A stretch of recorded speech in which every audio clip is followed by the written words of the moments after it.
Where have you been on as well? We haven't seen you, and we're good to see you because the political climate is changing. And how we're seeing you now. Yeah, for the past 12 years, I've lived in the US. Um, I was brought up basically in Cross River State North. I grew up there, so I know the terrain. Um, every of my dealings have been back in my village. I just had to leave there at the time to higher institution, Makodi, then back home. It's not been much. Then Calabar, then masters in Ghana, then the US. Okay. Someone may want to argue that because of this, interlude of you not being around, you may not know what your constituent would mean in order to effectively represent them. What would you respond to that? No, that will not be the case because, of course, I grew up in my village. I know the terrain. I did my primary school there. I did part of my secondary school there before I went to a boarding school out of my community. Then I came back there. I have been all around. My travel to the US in 2014 was in search of greener pastures. It was during this time, 2014, 15, 16, and 17, that I wasn't seen.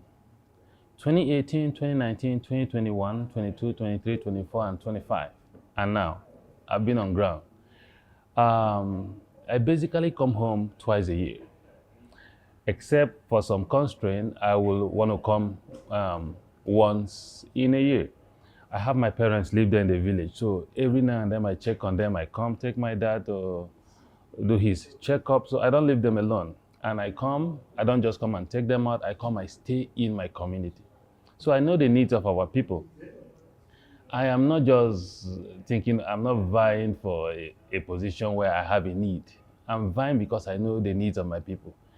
Basically, very little things that I think that if I lay a good foundation, other people who will come after me will build up from there. Yeah. And so now you said, I'm on the follow up from your last statement. You said you know the needs of your community. Yes.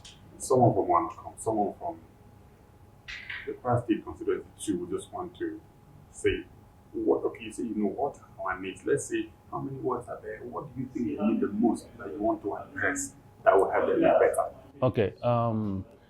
Talking about the wards, we have the Wanihem wards, we have the Wanikade wards, we have the Wanokom ward that comprises of Igede Opriku, where it has to do with INEC, not Crossek. We have the Ijiraga ward, and we have the Infoma and Trigom ward. That's 5. But if it has to do with Crossek elections, then it is 6 because we have the Igede Opriku ward separately as a ward. Now, getting to talk about the needs of our people. 2 key things I will need to address. Number 1 would be the boundary crisis between the Cross River State and the Ebonyi State. Now, why do I talk about that? We've been having those crises for a time now, for a long time.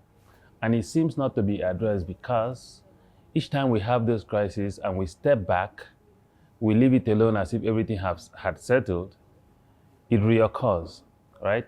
So I see a situation where we'll have to put something on ground there, either a market or a civic center or something for our people so that we'll use that place, not just because, of course, that place belongs to Cross River State.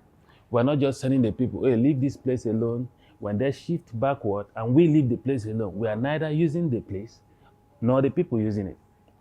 So for the people not to encroach, we have to make good use of the place, put the place in check. Either put a military barrack there or a police station. It's also an idea.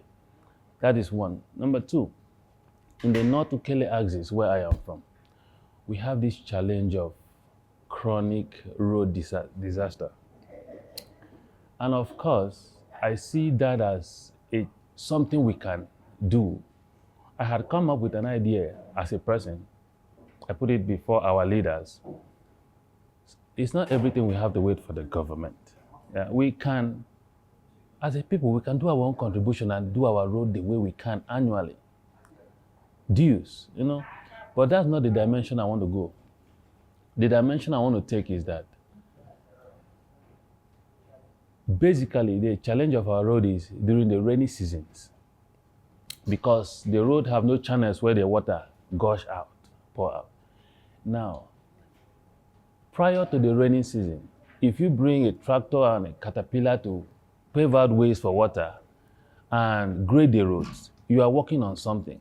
When the rainy season comes, it will not be as bad as it will look.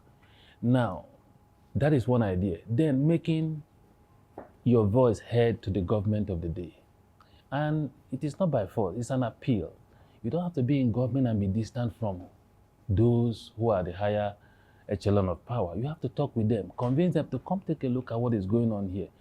With that need, constantly make friends with those in power. They will see to your need and they'll attend to it. Of course, that is what I know. Now, people want to ask, as young people coming into politics, within that politics is dominated by those who have been there over the years, our fathers, fathers, and all of that. You are coming up as a young person. Someone wants to know, are you sponsored by a candidate? Are you sponsored by someone up there? How do you see yourself getting into the party in order to have this kind of opportunity to serve? And of course, no. And that is one of the challenges we have, because our leaders does not want to give us a chance, all right? They have been there. They have tried their best, so to say, and of course, some have done well, and some are just there because they don't have something else doing. Some have they didn't put their retirements in place, and so they see that as a retirement place. But on the whole, I am not sponsored by anyone.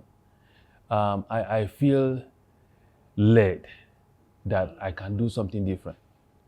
I am using my resources, which I do not really, which I'm dragging, to get into where I want to get into, because I believe in what we can do. This is not the idea to take money from the government for any personal gain. I have my own businesses going on. I have my own job. It's a job where I can go back after 4 years. I have my own other business set up where I make my own money. So I am not hungry, so to say. Even if there's a tendency that like young people are even more dubious than the older ones. But you have to give people the chance before you doubt them, One of my biggest questions when I consulted one of those people who consider elders, he asked me, he said, that's a good idea for you to come in, but we do not know if you are somebody who, if they give you money, you put it in your pocket. That's what he said. And I am like, of course, I did not stay with you. I did not grow up in your household, so you may not know me. But there are other ears. You can ask around. I am not saying I am different or I am a Superman, but I grew up in that community, just as I have said. We have been praying in church. I see the desperation of the needs for people. We have been working to put ourselves together, mainly for that road. It's not coming forth. I'm not promised that I'm going to do a miracle. I'm saying that you can put it in place before the rain comes up. And gradually, with deliberate effort, we can fix our road and make the government fix our road. Two options: by ourselves, by international donors, by the government. But we don't need to wait for all of that. As a House of Assembly member that I'm vying for, you can grade the road. You can. You can put it in place for the rainy season. There is no excuse for some certain things in life. I see your passion.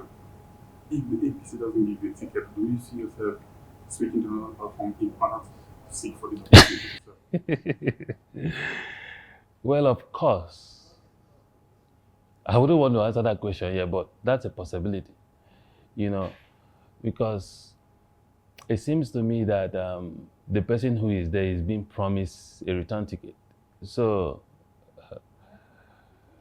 my confusion right now is not knowing the scheme of the election, whether they're using a direct, what is it called? a direct primaries or a consensus, Just like you've asked me, since we don't have a godfather out there that will speak for us, or that will hold by hand and say, this is who we want. If you don't have it, and if you sense that you don't have it, I'm not a regular politician. We're all politicians by nature as human beings. But I don't have the time to come in 2031. I do not have that time. I'm a very busy person. If I don't have it now, I'm not desperate, but it doesn't mean I will come back. So I'll do what I can if it is to move to another party to get it, because I have the grassroots by my side. But a typical politician will want to try after one time. For example, former president Buhari tried 1, 2, 3, 4 times. Atiku Abubakar has been trying to be president, but they will refer to Abraham Lincoln or those people who tried and tried. Or just give it one shot and that's it. Bro, because probably I'm not a good politician. Okay. That's why I will not try again. I'm a very busy person. I leave all I'm doing, all my dreams, all my plans to come do what I'm doing. Right? I put this before my family. And this is what I want to do. I told them, and they were shocked. I mean, they were like, you want to leave what you're doing and you want to come do this stuff? In trying to explain that, they're looking at me as if something is wrong with me. But I said, no. That does not spoil what I'm doing. I just have to build something so that whoever is coming will do better than I will do. Because they'll see the need that the person who was here did something. So I have to challenge what I met. That is how leadership should be. Now, as you people of Yala II are looking at them now, they are in this camera, look at them, address them, and like, what word do you want to be for them as you begin this journey to exercise? What? What word do you want to leave with the people of Yala II Constituency? If they are looking at you now, this camera and address them. Well, the Yala II, the Ukelle Constituency. I am out here to represent you all for core values of the dividends of democracy. We are not playing. We have a plan. It's not a time to say one thing and do the other. Well, of course, I'll criticize the way our politicking is done because you spend a lot of money to get into that place. But regardless, it has to be a sacrifice. I'm sacrificing my time. I'm sacrificing my job in the US and every other businesses I have to run to make a change that we deserve. What is due to us, if given to us, will be brought to you. Leadership is not a one-man show. I may have my own ideas that this is what I want to do, but if you as a leader, which I will, quarterly have meetings with all the wards, stakeholders of the different wards that, during January to April, this is what we've gotten from the government. Where do we channel the resources to? What is the first project you all want us to do? I think when we do things differently like this, you will see results. I am not saying that we will not do spending. Take, for instance, I'm still talking to them anyway. You are giving 10 million naira. And in 3 months, whatever you call it, constituency allowance, you call the stakeholders of the different wards together. We have 10 million. We have made expenditure of 500,000. We've done 101. This is what we have to do. These are the projects we're supposed to do. Which one do we start first? And what can this money carry us? Those are the kind of things. Accountability, transparency, those are the kind of things we want to do. It's not a game time. I don't want to build a house. I don't want to build businesses, a hotel from your money. I want to do and keep at a level where the next person, I am repeating this for the 3rd time, the next person will start from. You say you will not seek re-election if you were elected. I will not do what? Seek re-election because you said I will do this and live for the next person. You sound as if you win this ticket, you're not going to seek for re-election. I will not. It's not in my place to say re-election. The first thing first, for the one that was entrusted to you, the people will determine. The people will determine Representation is supposed to be 4 years, constitutionally. If you say the second term, that is not in your place. The people decide. But the way it is, the policy of our internal zoning is that it's 8 years. The person who was there was replaced by another in the same ward. So I can be replaced by someone else if I'm not doing well. Because sometimes you may think you want to do well, you want to go in there, you want to do, but you may see yourself not doing well, whatever reason that may be. And the people decide that you are not doing well. You have to step backwards, let somebody else go. It is the will of the people. They have to determine that, hey, we're seeing what you are doing, we want you to continue because you are doing well. And we don't need to be desperate for power. We have to leave it for the people. And that can only come if you are busy doing your own stuff, if you have your survival from a different source.